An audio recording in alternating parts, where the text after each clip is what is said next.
भारत के दिल यानी मध्य प्रदेश में एक ऐसी सड़क है जिसके बारे में सिर्फ कहानियां नहीं बल्कि चेतावनियां सुनाई जाती हैं। शिवपुरी की ये सड़क दिन में जितनी आम दिखती है, रात होते होते उतनी ही ज्यादा रहस्यमयी हो जाती है। तो चलिए आज हम उसी सड़क के सबसे डरावने राज से पर्दा उठाते हैं।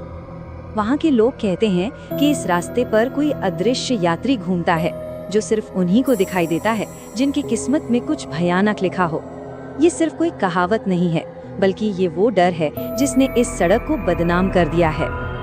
तो चलिए सीधे चलते हैं शिवपुरी की उस भूतिया सड़क पर और देखते हैं कि आखिर ये सब शुरू कैसे हुआ। ये बात है दिसंबर 2016 की, एक जमा देने वाली रात की। घड़ी में रात के 1:35 हो रहे थे। सड़क पर घना कोहरा था और चारों तरफ मौत जैसी खामोशी। एक ऐसा माहौल जो किसी भी अनहोनी की आशंका पैदा कर दे। उसी रात दो दोस्त अरविंद और लोकेश बाइक पर अपने घर वापस जा रहे थे।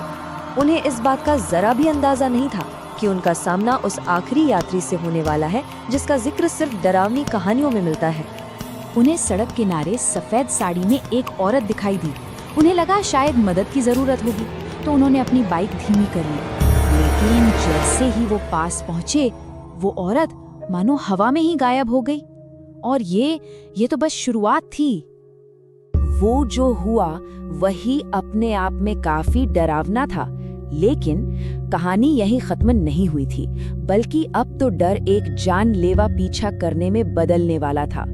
और इसका सबूत भी मौजूद है सीसीटीवी फुटेज में। घबराहट में उन्होंने बाइक की रफ्तार बढ़ा दी। करीब 10 मिनट तक वो खुद को यही समझाते रहे कि शायद ये सिर्फ उनका वहम था। पर जब लोकेश ने हिम्मत करके पीछे मुड़कर देखा, तो जो नजारा था वो दिल दहला देने वाला था। जो उसने देखा वो किसी के भी रोंगटे खड़े कर दे।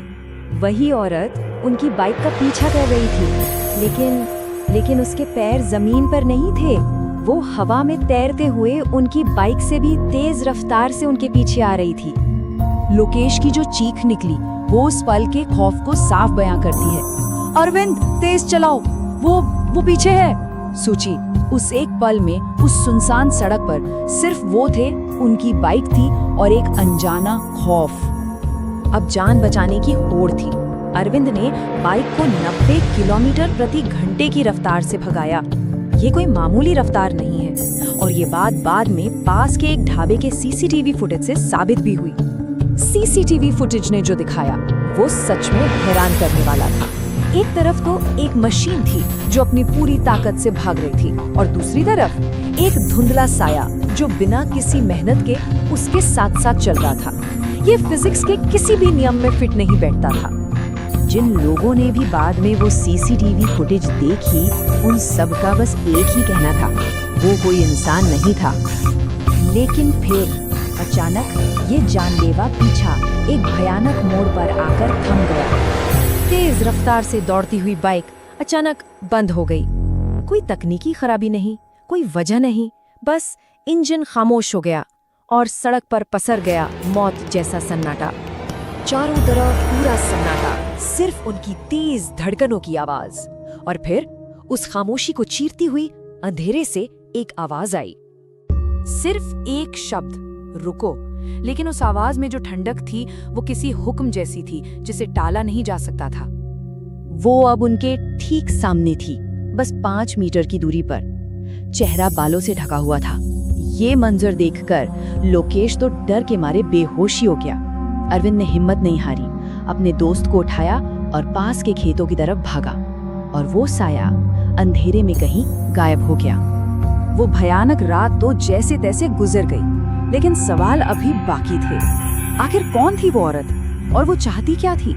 जब पुलिस ने मामले की जांच की तो एक बहुत पुरानी और दुखद कहानी सामने आई। ये कहानी शुरू हुई थी साल 2003 में। उसी जगह पर एक औरत का एक्सीडेंट हुआ था। रिपोर्ट्स की माने तो वो करीब 2 घंटे तक मदद के लिए तड़पती रही, लेकिन कोई नहीं रुका। उसकी मौत अकेलेपन और बेबसी में हुई। तो यहाँ सबसे बड़ा सवाल ये उठता है कि अगर उसे मदद चाहिए थी तो वो लोगों को डराती क्यों है, उनका पीछा क्यों करती है? यहाँ के लोग मानते हैं कि ये एक दुखद विडंबना है। कहते हैं कि वो आज भी मदद मांगती है, इसी उम्मीद में कि कोई तो रुकेगा। लेकिन शायद सालों के इंतजार ने उसकी आत्मा को बदल दिया है। अब जो कोई रुककर मदद करने की कोशिश करता है वो उसे ही अपना दुश्मन समझ बैठता है। उस घटना का असर आज भी वहाँ महसूस किया जा सकता है।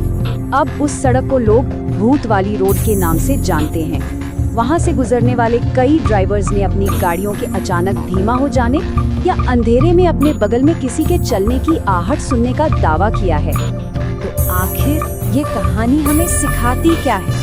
ये सिर्फ एक भूत की कहानी नहीं है, ये हमें याद दिलाती है कि कैसे इंसानियत का एक छोटा सा कदम किसी की जिंदगी बचा सकता है। और ये एक सवाल भी छोड़ जाती है, अगर उस रात उस जगह पर कोई और होता तो क्या वो रुकता?